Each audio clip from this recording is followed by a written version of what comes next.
Let me start off by saying I'm obviously not a psychologist, so I can not diagnose anybody for sure with any type of personality disorder. However, based on the information that I have researched and the experiences that I have had, I can put two and two together and come pretty close to being able to identify a narcissist that I have encountered. And I'm hoping that some of this information can help somebody someday. Um, I wish somebody would have helped me in the early stages identify this so that it didn't take me so long to get out of an abusive relationship with a narcissist, but that's okay. You live and learn, and I want to take my experiences and help others, and hopefully this will help. First thing I want to talk about is empathy. If you know anything about empathy, if you're empathetic yourself, you know that it is developed in childhood. It's not something that just one day out of the blue you just decide, oh, I'm going to have empathy today. I'm going to care about people's feelings. Yeah, it doesn't work that way.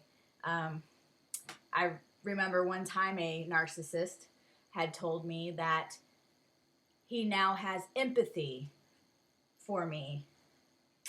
That was after, trying to get him to self-identify the abusive tactics he was using, and he would not have any of it. So that was what he hit me with, and I put that down real quick because I know better than that. You don't just have empathy one day.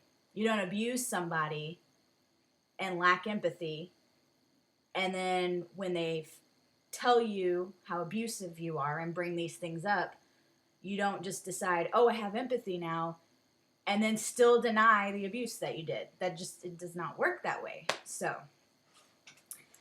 first thing I want to do is change your mindset on narcissism. No, narcissism is not just somebody who has an entire folder on Facebook that says me and has a million pictures of themselves in different little selfie poses with their selfie stick, whatever. Yes, can that be one of the signs of narcissism? Of course. But there's specifics in that you can't just look at somebody's Facebook profile or just see somebody in public and say, oh yeah, that's a narcissist right there. Unless you have researched it, then most likely you probably could point them out in a crowd, but we'll get to that. So I'm not just going to say because you have a folder on your Facebook that I'm looking at you and I'm saying, yeah, you're probably a narcissist, because no, that's not the case at all. The things you do want to look for, and specifically what I'm going to talk about, is empathy, or lack thereof. So, just like not all sociopaths are serial killers, not all narcissists sit there and use selfies and selfie sticks and everything to take pictures of themselves. So, let me explain what exactly empathy is, and I'll do that by sharing a story. It was actually one that I had read myself, and that's what kind of made me reflect and say, you know what? One, I'm an extremely empathetic person to the point that I feel something so strongly, or I empathize with somebody so strongly that it becomes my emotions, and then I'm emotional about it, which is my own issue. So I guess there can be an extreme part of empathy, but I would rather have that than to not have empathy. But there was a story that I had read a few years ago, and it was a mother, and I don't want to go into the details because, I don't want to mess the story up in any way. However, what I remember from the story was the mother found her child unresponsive. I guess a dresser had fallen down on top of her. I think she was about 3. Her daughter took her last breath in her arms. And I myself, as a mother, cannot even imagine, one, finding my child like that, and two, experiencing my child dying in my arms. It's really deep. So with that, the mother goes in to explain how she feels about it. The sadness she feels, the fear, and the sadness she feels as the paramedics take her daughter away, and the long drive to the hospital, not knowing if she's going to make it, and then getting to the hospital and finding out that she's in fact deceased, and knowing that that's the last time she's going to look at her daughter or be able to touch her daughter. Now with that, I'm almost about to tear up again, just, retelling the story.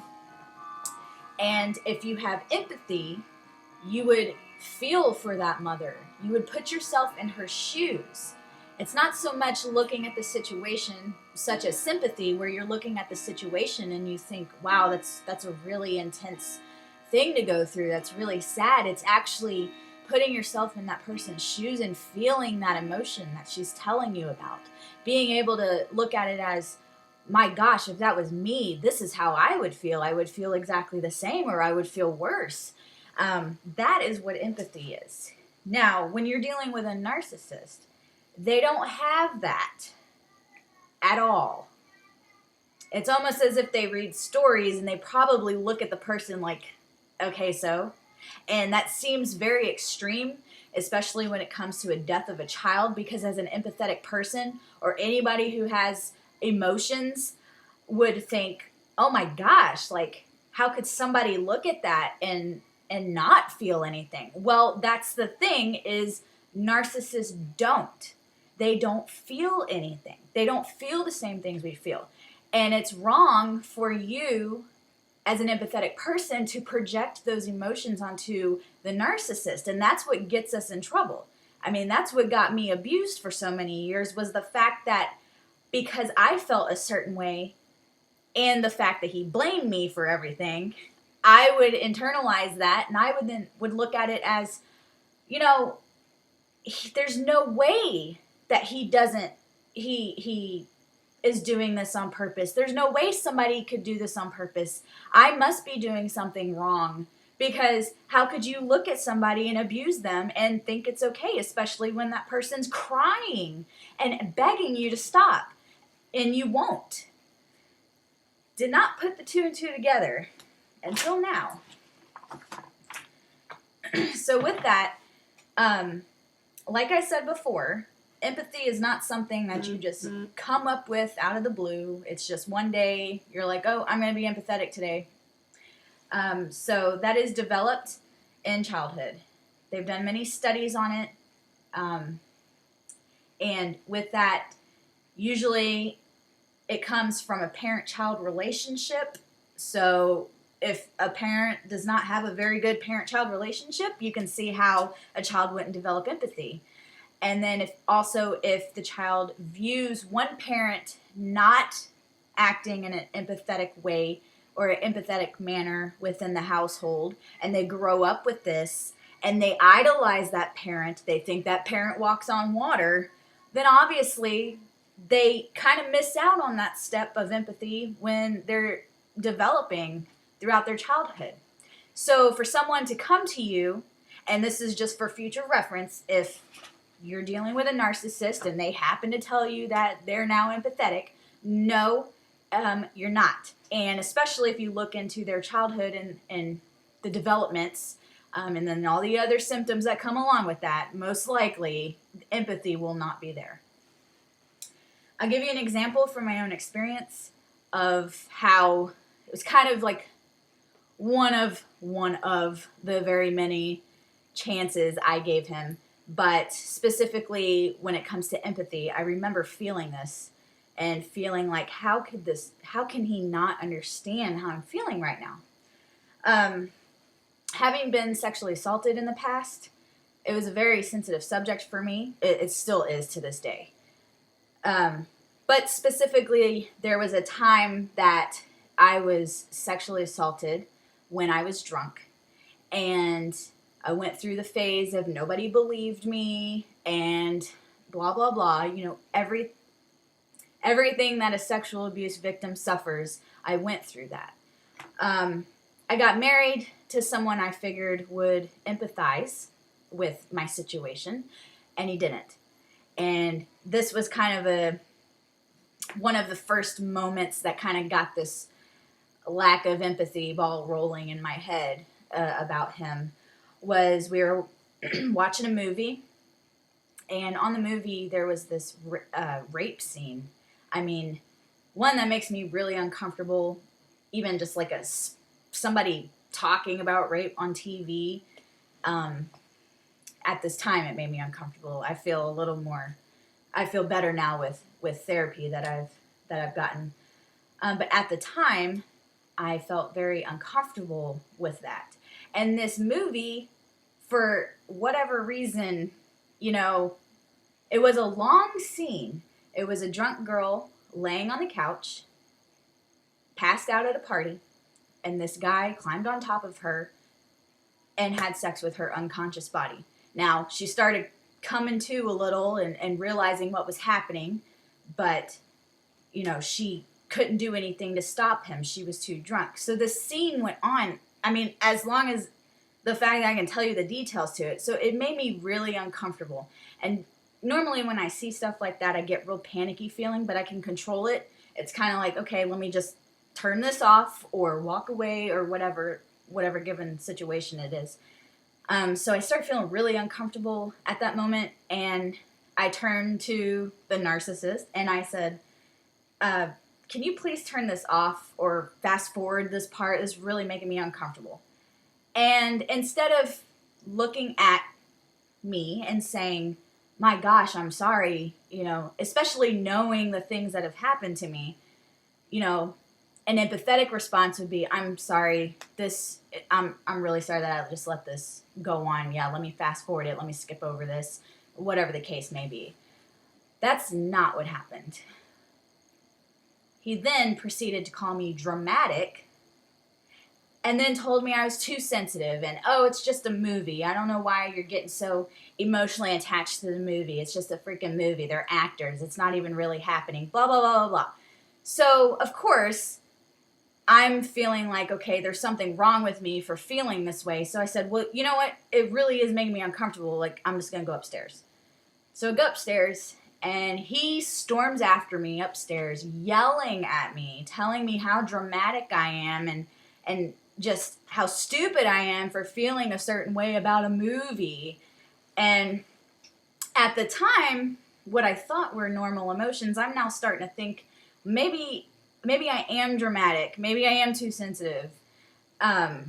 So he's telling me these things, and I just start crying. And I mean, I cried hard, very hard. And at the time, I didn't realize it wasn't until a year later when I got diagnosed with PTSD from this sexual assault. It wasn't until then that I realized what I was experiencing was a panic attack. But all I know is I was crying so hard, I no longer knew what was going on around me, and I just wanted to die right then and there. Like, that moment felt like, this is it. And that was very scary. And while I'm feeling that way and while I'm crying, he's just standing over me like this, calling me dramatic, proceeding to call me dramatic. Then he just leaves me there, and he goes back downstairs to watch the movie. Once I finally get a hold of myself, I just climb in bed and decide to go to sleep. Later on, he comes and wakes me up after I'm asleep and tells me how I ruined the whole evening because he just wanted to have a relaxing evening with me and sit down and watch a movie, but we can't even sit down and watch a movie because I'm so dramatic and I'm so sensitive and I can't watch a movie without crying or getting upset or whatever. I don't remember verbatim what he said, but really, he had a mouthful to say to me. And so then, of course, I cry again because I'm not understanding how this whole situation came from me getting upset over something that triggered me. Because that's what it was. It was a trigger for me. And with that, just starting to try to piece it together in my mind, like, is it me? Am I doing something wrong? Am I reacting wrong? And having different situations like that come up within this relationship, that being a significant one that stands out in my mind, but I know it happened prior to that, and it definitely happened after that. But that's kind of what led me to end up going to therapy to try to figure out what my problem was. And then 6 years later, I realized what the problem really was I was dealing with a narcissist. And narcissists do not have empathy, which means I also don't have time for them in my life anymore. So if through what I told you, you can relate to somebody making you feel that way, and I'm not necessarily talking about a narcissistic man, because there are narcissistic women who do the exact same thing to men. So you are not exempt. However, if in your relationship or a friendship even, or your family put you in situations to make you feel like, one, you're the problem when you're having a normal reaction to something, and two, they're lacking complete empathy and a situation that really calls for some empathy, then you need to get out. You need to cut your losses. I don't care if they're blood. They are not good for you. You cut them off.